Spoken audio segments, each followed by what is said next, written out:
Welcome to the Sportsman's Journal with Butch Furtman. Hello and welcome to the show today. We're going to do something a little bit different. We're going to give you some fishing tips, and we're also going to give you some ideas when you go on a fly-in fishing trip, certain tips and techniques that you can use when you come on these trips. Like I mentioned, everybody should go on a fly-in fishing trip. You have a lake like this, 15,000 acres all to yourself, and some of the best fishing anywhere. Okay, stay tuned. We'll be right back after a quick word from our sponsors.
Hello and welcome to this segment of the show.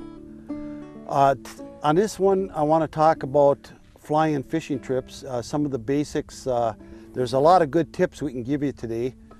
My partner here, David Dill, owner of Thunderhook fly-in camps. David, there's so many things that you can tell people that will make it much more simpler. For example, you don't need a ton of tackle, just a box full of nice different colored jigs, a few northern pike baits, and you're all set. Yep, crankbaits, some daredevil spoon type presentations, some 6 to 8 inch leaders, 10-pound test for walleye, 8-pound, and yeah, 8, jig 10 head. pound, yeah. Yep, and then maybe a little higher one rod for northern. Right. But keep it simple. First off, at every fly-in there's weight limitations. Yep. And so you just keep it simple. That's all you need. Tip it with. I'm tipping it today with a minnow. Yep. And we're catching them one right after the other. And then even, this lake is a fabulous walleye lake, and you can even catch them on a lot of artificials, like the mimic minnows, twister tails, things like that. Of course, the shad rapalas are hard to beat too. Oh, you like that one right there? Yeah, I mean, Butch? there you go. Yep. And then, right. it just, the boats, you want to make sure that your boats are well cared for when you go in the evening, because if it rains during the night, you don't want your tank to get flooded. Close the vents on your tank and make sure your motors are tipped up and you don't have any fishing line on them. Usually everything goes perfectly. Right. Okay. Oh, there we go, right there.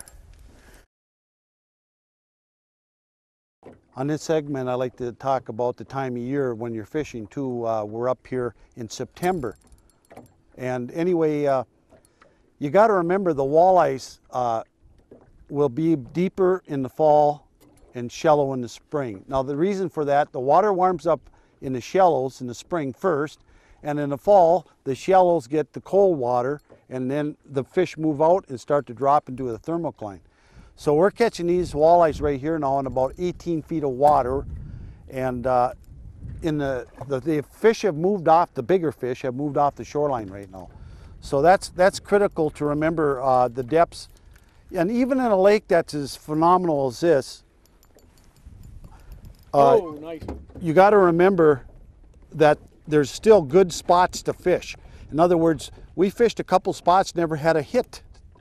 But once we found them in this particular area, it made a big difference on the structure. So just having a simple bottom finder, like a locator like this, you don't have to have anything real fancy, just to make sure you can find bottom.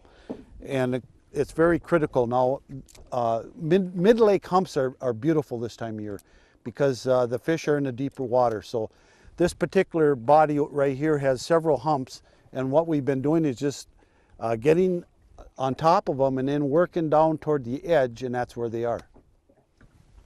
Hey Butch, I'll tell you, keeping it simple is as good as it can get on a fly-in. You see, Yeah. I've got a box of jigs here. That's really all you need practically. This is overkill.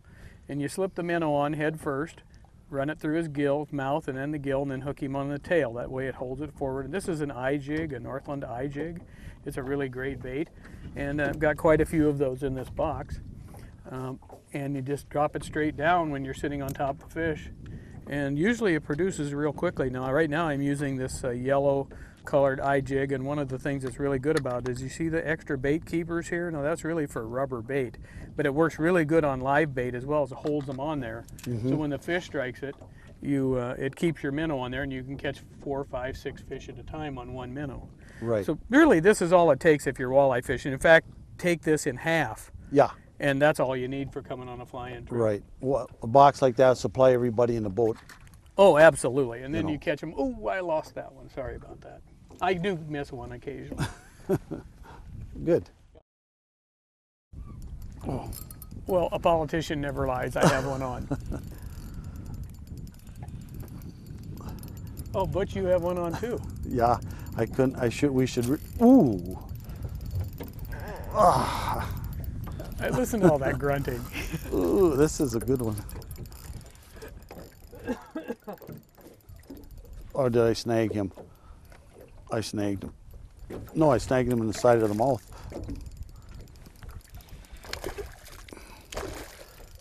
Oh man, are they?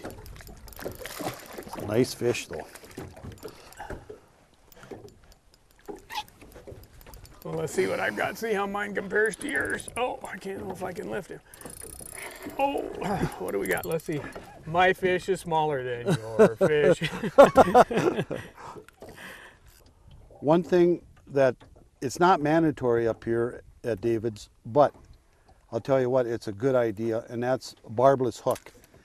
You won't lose the fish, but the nice thing about them, once you get them up, you can release them a lot easier. So it's a good idea. Well, I'm going to demonstrate a release here. Yeah, right just now. pinch your barb. Well, he's not a great big fish. He's just a little eating lunch walleye, but I'm going to get him up. I'm going to bring him in. Now this one is down in there pretty well. Yeah, let me give you an example. Hand me the pliers, Butch. I'll show you how easy a barbless hook comes out. Just like that. And he's already back in the lake. Yeah.